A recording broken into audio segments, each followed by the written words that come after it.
Well, hello out there, everybody from Beyond 60 Unscripted. Welcome back. This is the show, as you know, where we try to have really honest and meaningful conversations about what it really means to live fully in this season of our lives. After we've left our big jobs, gone to our smaller jobs or our projects that may be smaller in size, but big in meaning to all of us. So today we're going to be talking about something many people, I don't just say I, dream about, but sometimes we hesitate to fully step in and do it, and that is travel after 60. For some people, retirement opens the door to trips that have they've been putting off for years. I know I just took a trip last year that I had been putting off for years. For others, travel sounds wonderful, but it can also feel a little bit overwhelming because you don't know where to begin and you don't know how to plan. So we're going to talk about how you balance this adventure with comfort, health, safety, and budget. So this conversation is for anyone who ever said one day I would love to go wherever that is and wondered whether that day might finally be here. So with that, I am delighted to have Sandra DeShazier join us today as our guest. Sandra, you will just be impressed. I was so impressed with Sandra. I'll let her introduce herself. However, what I will say about her is that Sandra is a seasoned traveler. She's a travel expert, and she has helped countless people turn someday into real meaningful journeys for today. So, Sandra brings both a personal experience and professional wisdom to this conversation. And she understands that travel is not just about booking flights and hotels. In fact, when we were preparing for this session, she told me things I didn't know. And I don't consider myself a seasoned traveler, but I've been a few places. It's also this she's also going to help people think through what kind of experience they want.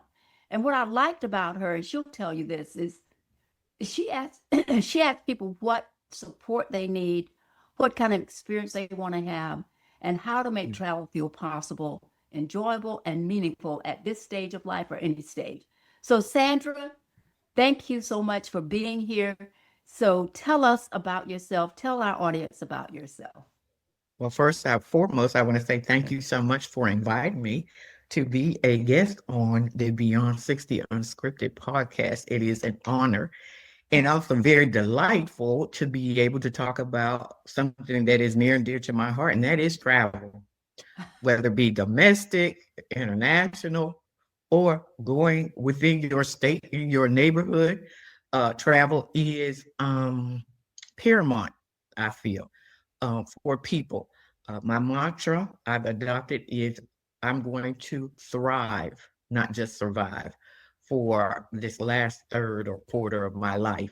And really, I've always been an avid traveler. So, just a few things. I started out in a small town outside of Pittsburgh and an avid reader. So, I always dreamt of going to faraway places.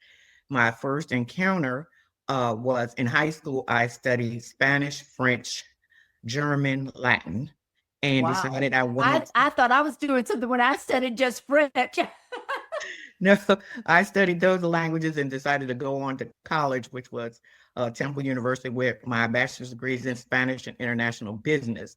And then I went, while I was in college, all foreign language majors had to take other languages. So I also studied Portuguese and Arabic. So, with that being said, I got into education and became a Spanish teacher. But I had traveled to Mexico as an exchange student in high school.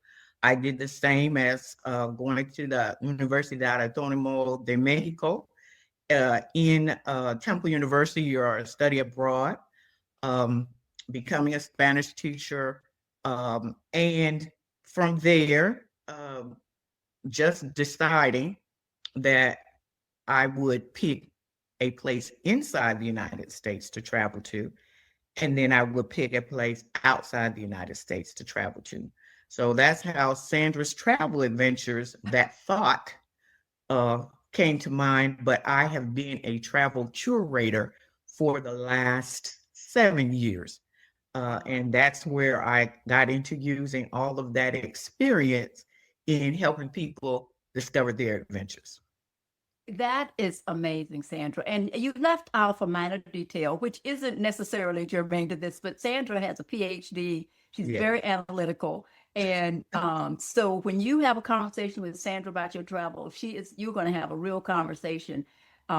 Just me doing this and setting up for this, I had a real conversation with her. And I love how she talks about curating travel experiences. Now, before we get into the practical pieces, because there are many, I want to just start with the big picture. Travel can mean so many different things after 60 at any age, but we're here for people beyond 60. Travel can be adventure, it can be rest, it can be connection, it can be curiosity, it can be healing. You can travel with family and have a family experience, or even a way of just rediscovering yourself.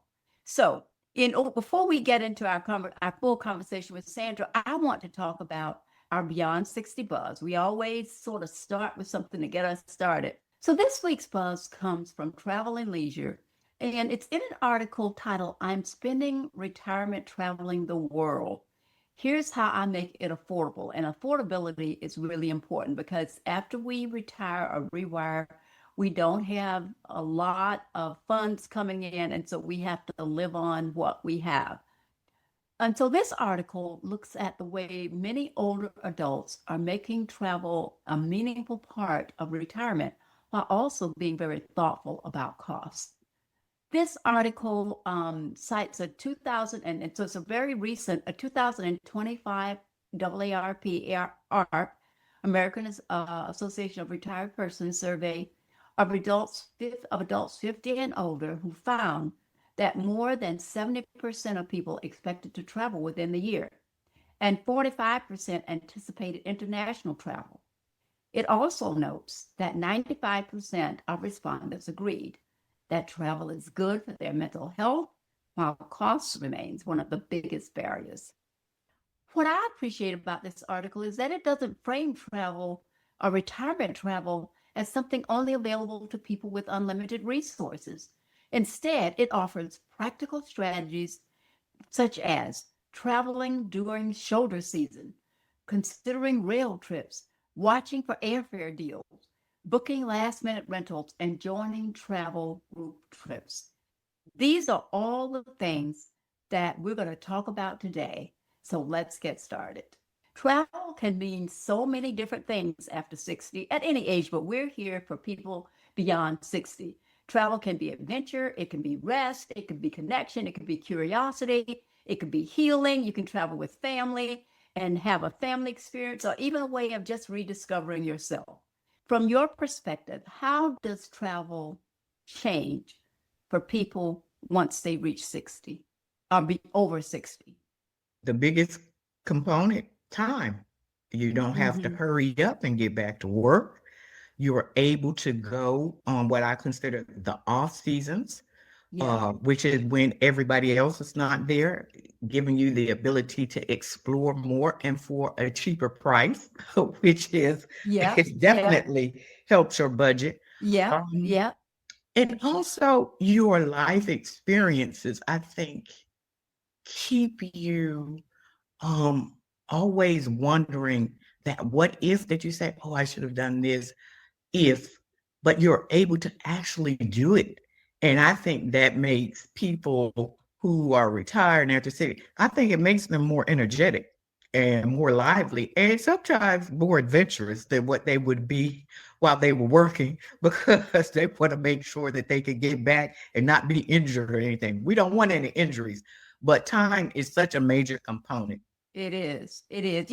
I took a long trip last year. I wouldn't have been able to do that when I was still working, as you indicated.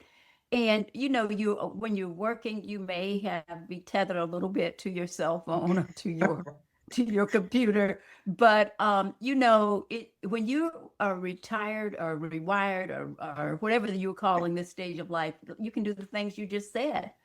So Sandra, what are your clients in this stage of life longing for? What do they come to you and they tell you?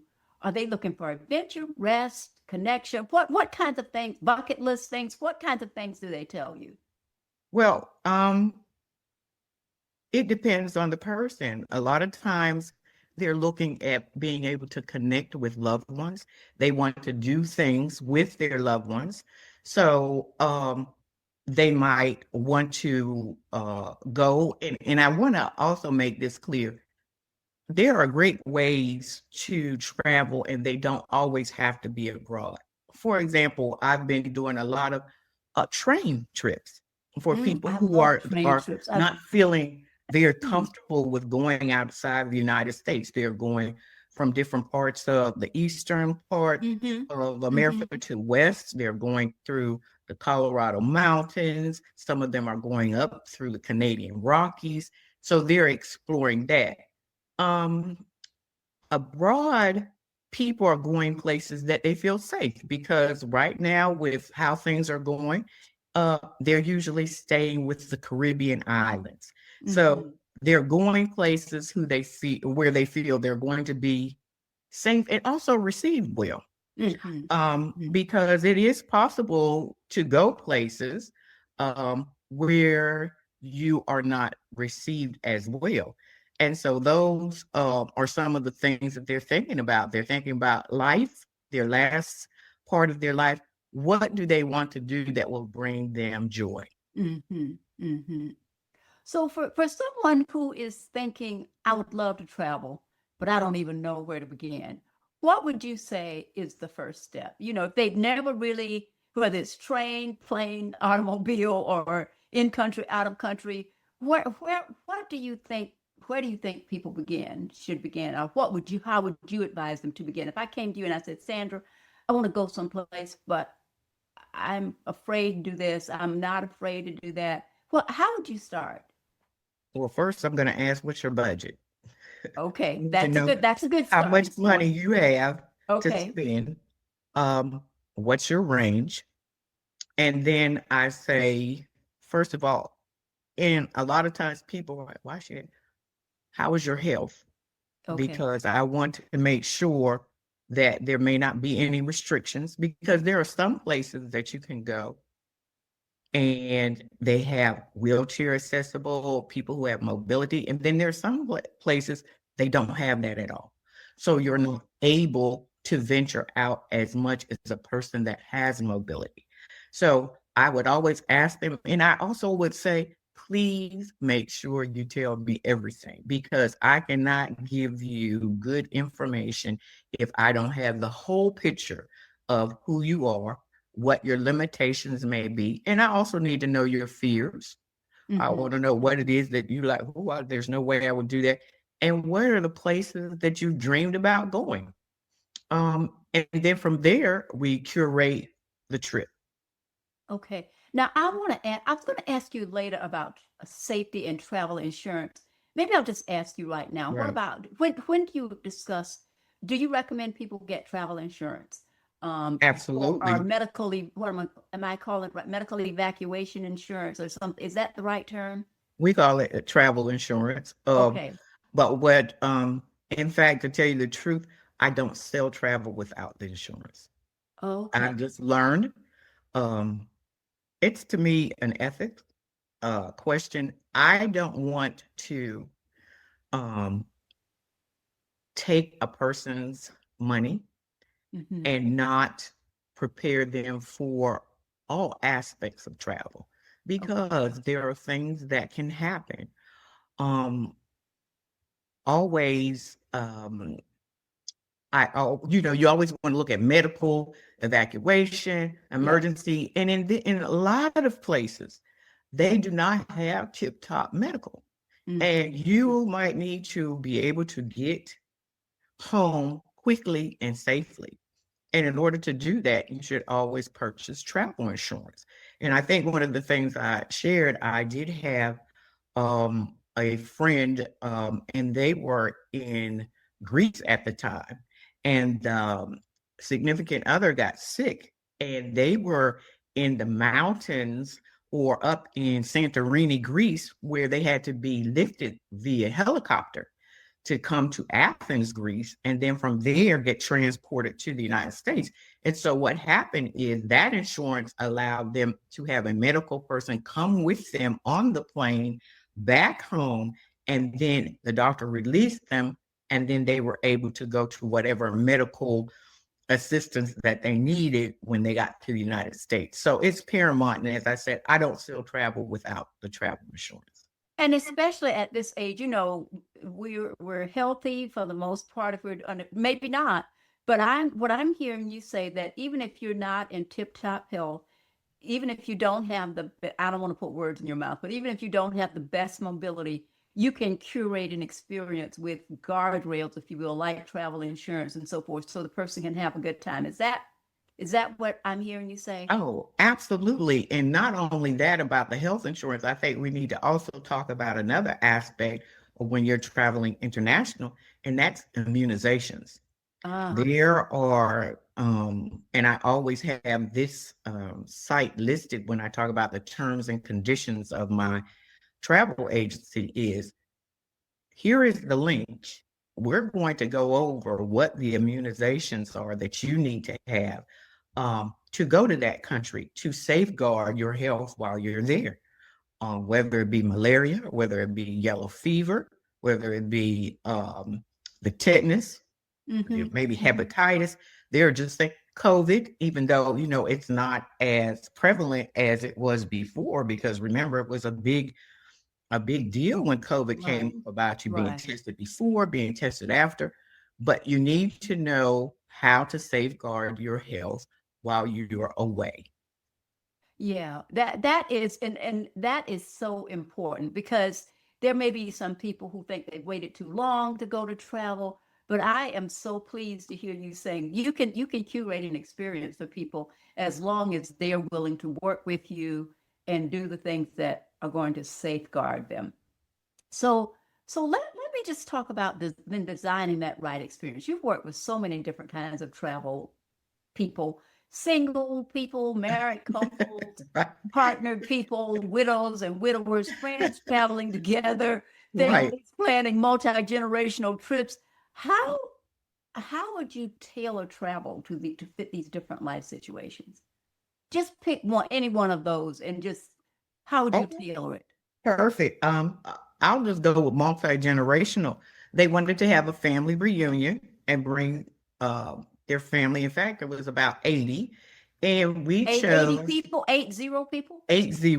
And we chose a cruise. And there were 5 generations on the cruise. It was such a great, it was so great getting to know all of those people and That's families. a lot, So we Sandra. chose 80 people, that's 80. a lot. Yes. Of all ages and generations. Yes. The oldest being 87. Okay. We had 2 couples. One was celebrating their 55th wedding anniversary. Wow. Another was celebrating their 60th anniversary. And then, of course, on the other end, we had newborns, those that were about 1, that were coming 1 and 2. And they sent me the best book back with all of their pictures and the family tree and everything like that.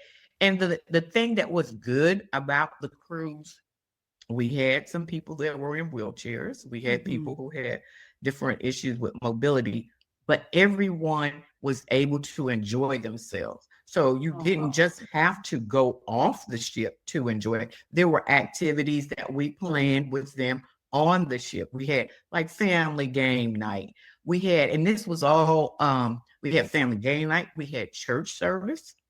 We had a scavenger hunt. So those were the things that I planned with them, along with they had a committee.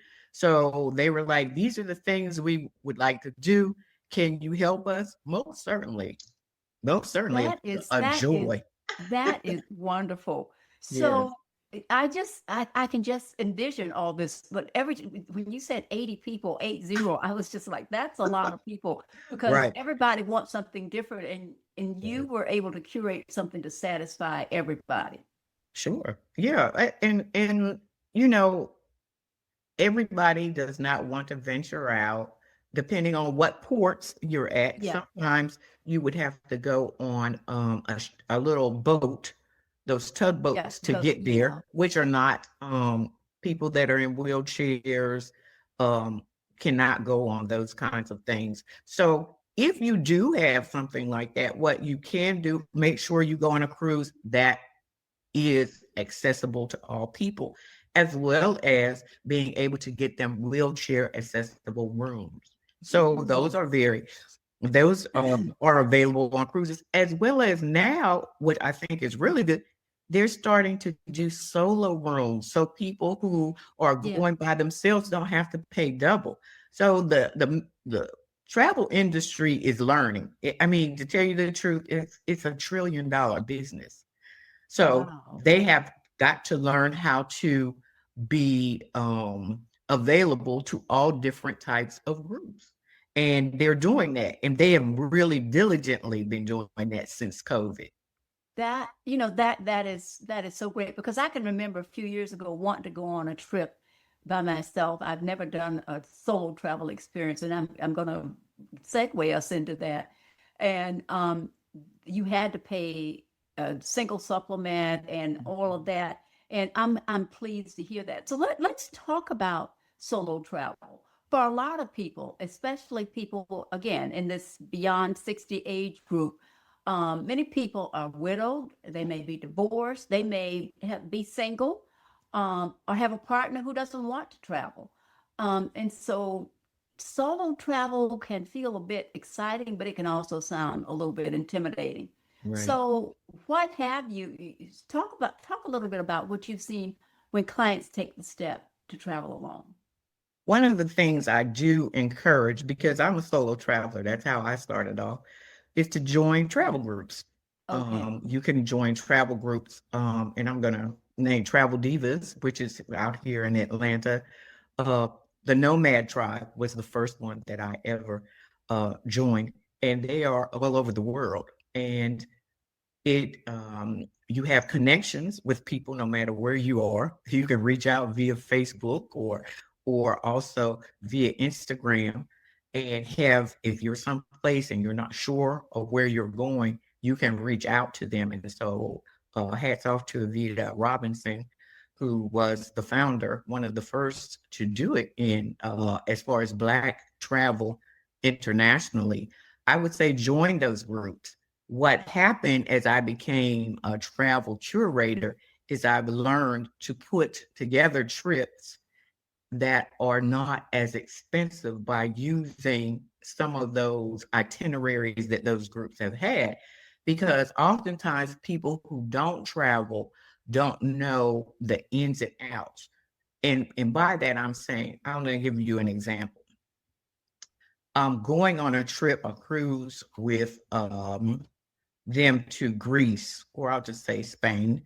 A lot of times they will do things like include a drink package. Well, if you don't drink, you're Mhm. you're going to be added sometimes $200 to $500 extra for that.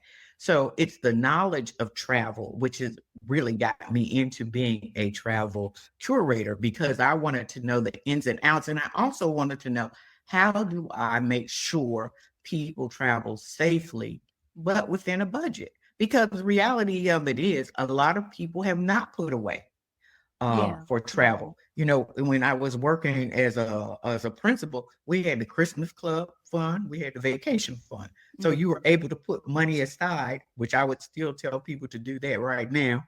Um, and you know, money is an issue. Some of us have it, some of us don't. Some of us are working extra jobs to go on Mhm. to those places that we want to go to. So I would say don't be afraid. Go with a group or go with a company that, for example, I'm going to say Road Scholar, which is ROAD, is Mhm. a I've group. heard of that group. Right. Yes. And they go around the world, and there are trips where they don't make you pay additional. A perfect example of that was my trip to Machu Picchu, to Lima, Peru, which is one of the seven wonders of the world. Came through Road Scholar, and I didn't have to pay extra because I was going by myself, but it allowed me to meet those people. So when we get to that country, we all meet together. And what a great way to meet new friends. In fact, I still communicate with about six of them. We always share one another's adventures. So you meet new people that way. But being a solo traveler, I would say join a travel group, or try to go with a group so you won't be alone, especially when you're first starting out. So, Sandra, if someone comes to you and they're not a part of a travel group, are you able to uh, put them in touch with particular travel groups, or is that not something you do? Oh, I can do that. In fact, when I book them, I can tell them you are going to be with a group. So I can book your travel to specifically put you with a group of people. Okay. Absolutely. So that it allows me that it allows me to do that using certain vendors. Like I got a text yesterday. They were like, "We have 3 spots going to Ghana. Do you have 3 people that are interested? Here's the itinerary." I sent. Okay. I have three Okay. people that are going to join. So Okay. that's Now, for the very much so. person, that's amazing. So, for the person that wants to just try to do it on their own, um, can you talk about? I mean, I know there's some people that want to Right. just travel. They want to do solo travel, solo back with themselves. Um, let's talk a little bit about safety and checking in with somebody. How do you, if you're going someplace and you just may be an independent person, um, how do you, what would you advise somebody who wants to do that? And talk specifically about safety and checking in, or anything else you think is important for the solo traveler. All right. For the solo traveler who wants to venture out by himself or herself, it would be really the same advice that I would give anybody, even here in the United States.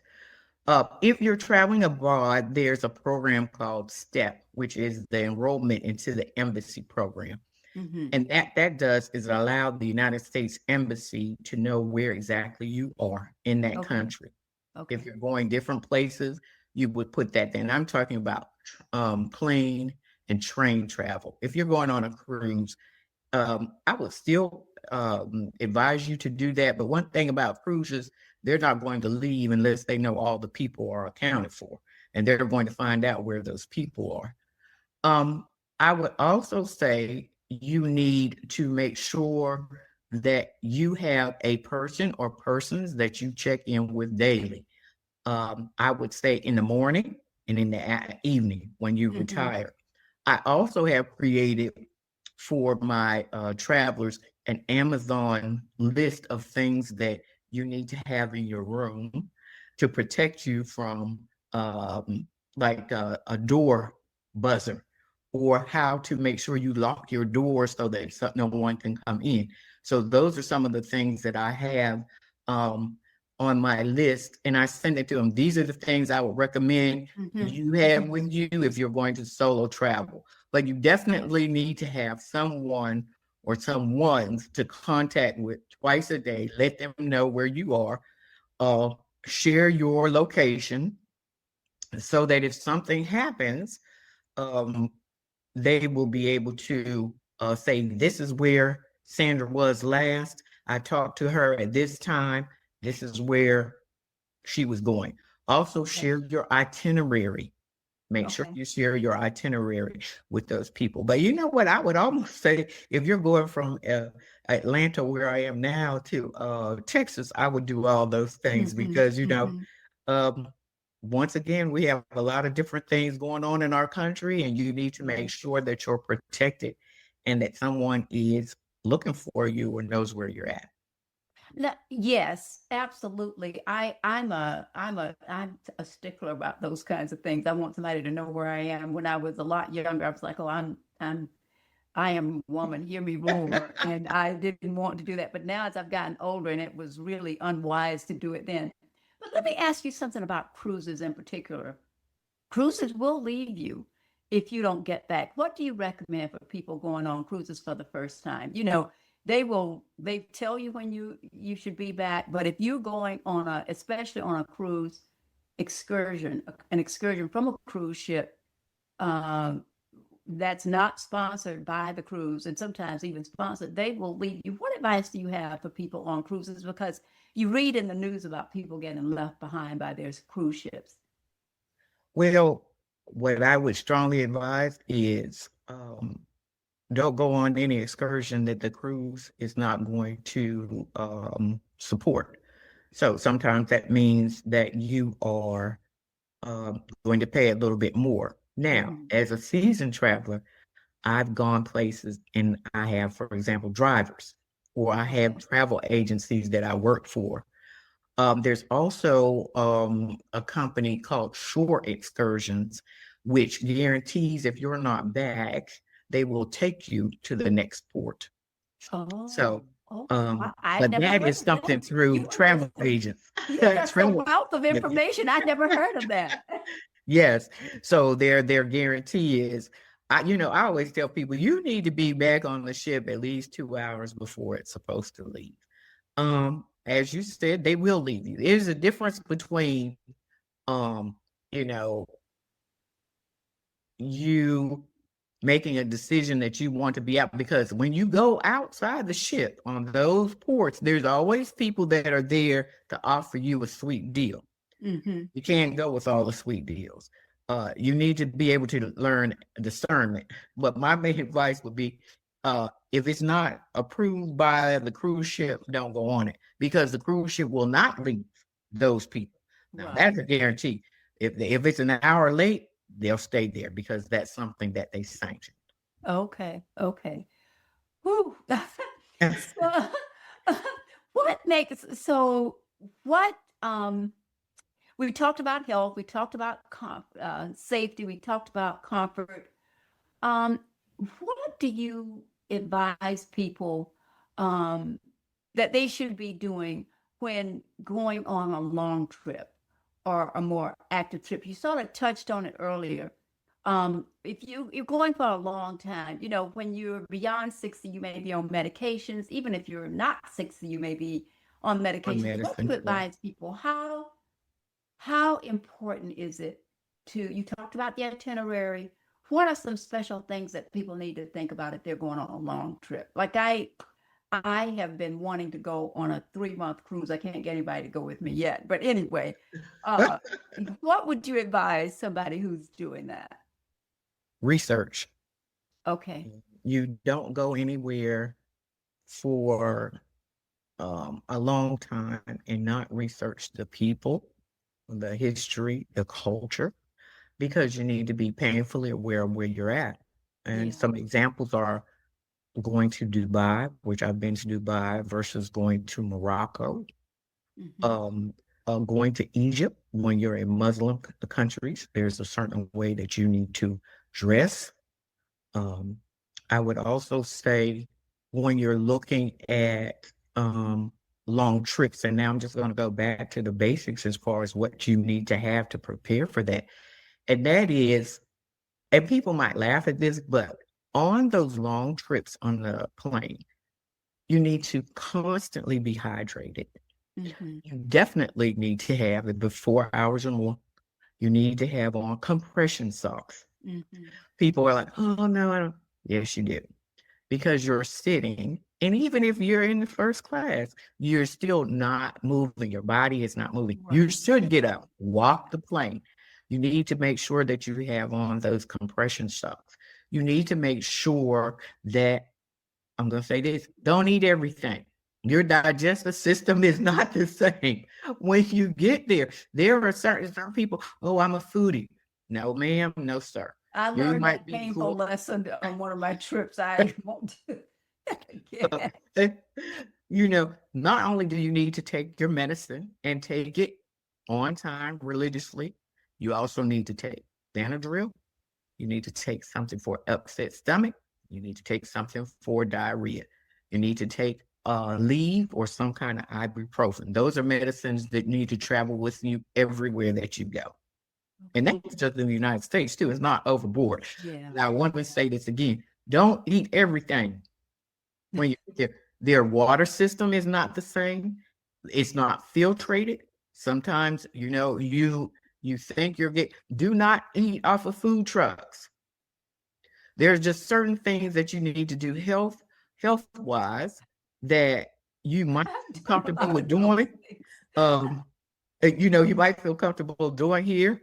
Make sure you drink bottled water. Make sure that it's water that the cap is secured. Those are some of the things that I would say. Um, You just need to get sick overseas one time.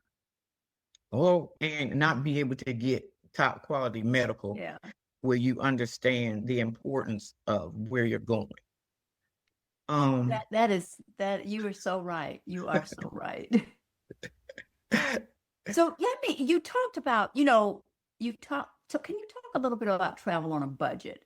Not everybody has a lot of funds, but what I heard you say, I think I heard you say was that you can curate an experience of people who don't necessarily have a lot of money.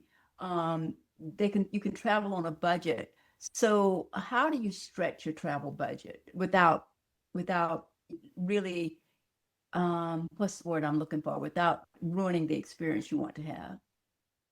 well, I would say the most economical way to visit countries, the most countries, is really to take the cruise because a cruise allows you to go to more than one Mm-hmm. country at a time. Mm-hmm. Um, Mm-hmm. and cruises, not just cruises, but vendors that I deal with, they have sales. Sometimes they have 2-for-1 sales. They have Mm. sales, summer sales, they have spring sales, they have winter sales, they have Christmas sales. And so one of the things that I would always say to my people that I have worked with, I say, okay, it's sale time, it's Christmas time. You Mm-hmm. can do 2-for-1, and you can do the 2-for-1, and it sometimes goes out 2 years, not just 1 year. So you're able to use your credit card. You're able to make payments. They also have some things where you could take a trip and pay them later. That's called Mm. Okay. some Okay. companies like Firm.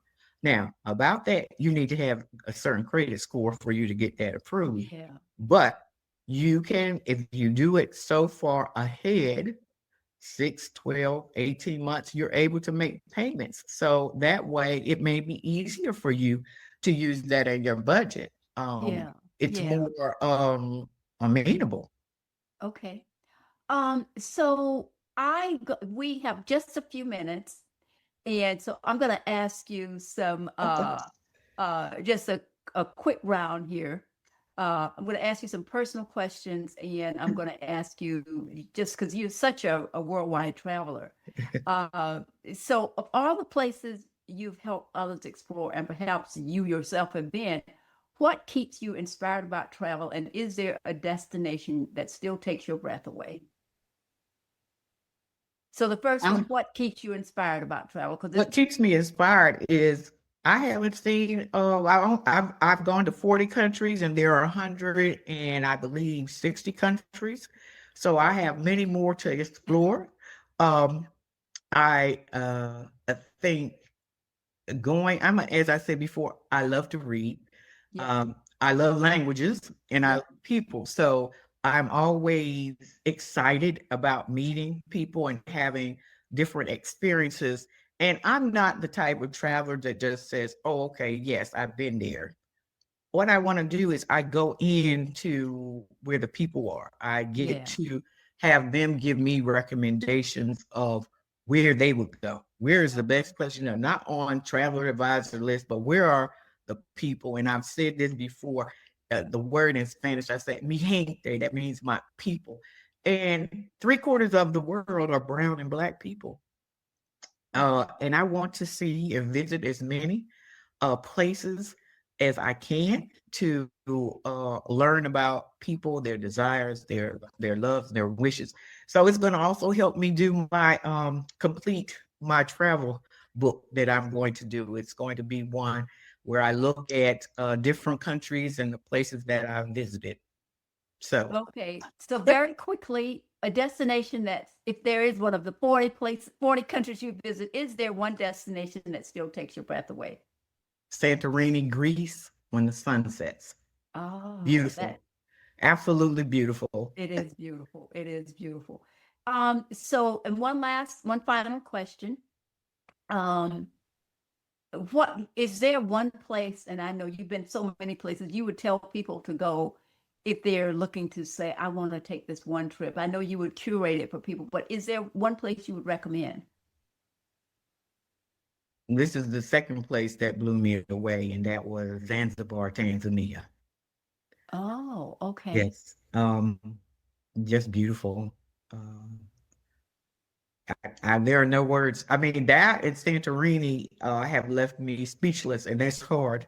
I think Tanzania, the fact that when the Indian Ocean Mhm. goes out, that you can walk on the actual bottom of the ocean. Um, Wow, so you can that's go a something. mile out or 2 miles, and that was just so amazing to me. Um, and just the beauty of that and the people are Yeah. just amazing. Wow. Wow. Well, Sandra, thank you for being with us. And I am just going to close with our audience. I'm just so grateful to you. I have learned so much from you just preparing for this segment, but then hearing you today. So I am going to close with our silver lining, which is a reflection we use to carry for people to carry with them. So I'm going to say that travel after 60 does not have to begin with the biggest trip, the farthest destination, as Sandra has told us, are the most expensive itinerary. Sometimes the most meaningful travel begins with the simpler question, what kind of experience fits my life right now? And Sandra Mhm. has told us about how she curates that.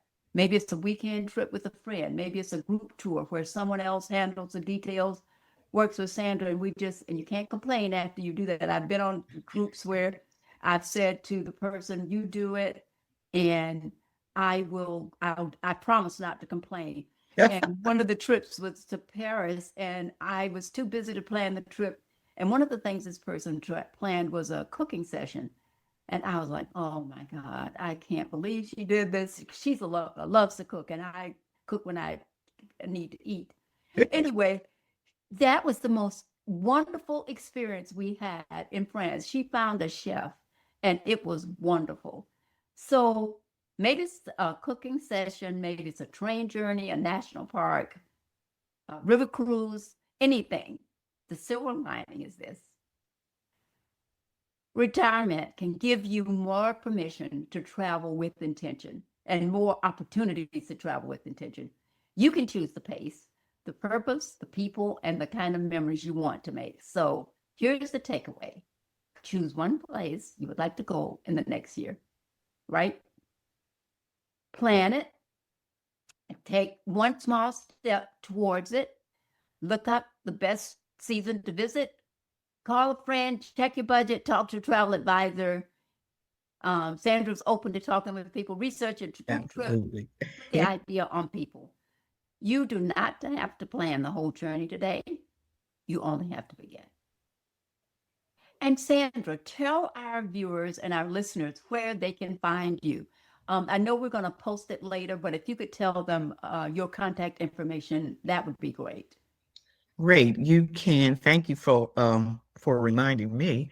You can definitely reach out or friend me on Facebook at Sandra C. DeShazier.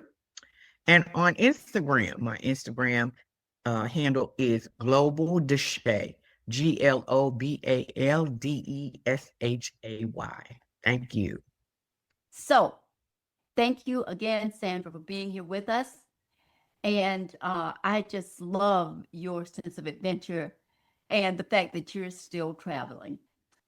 And to you, our listeners, I want to thank you for joining us for this episode and for being a part of this first season of Beyond 60 Unscripted.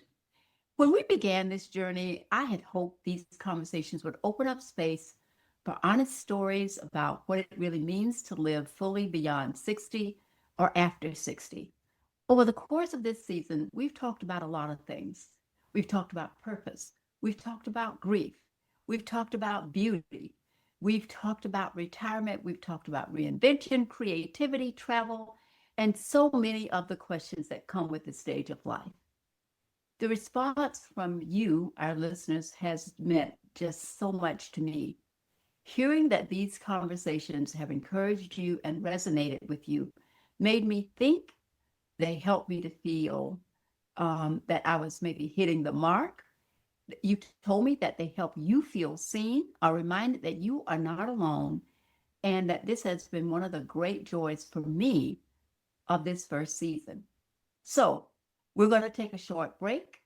but we will be back this summer with season 2, a whole new series of episodes, a whole new series of conversations and inspiring guests.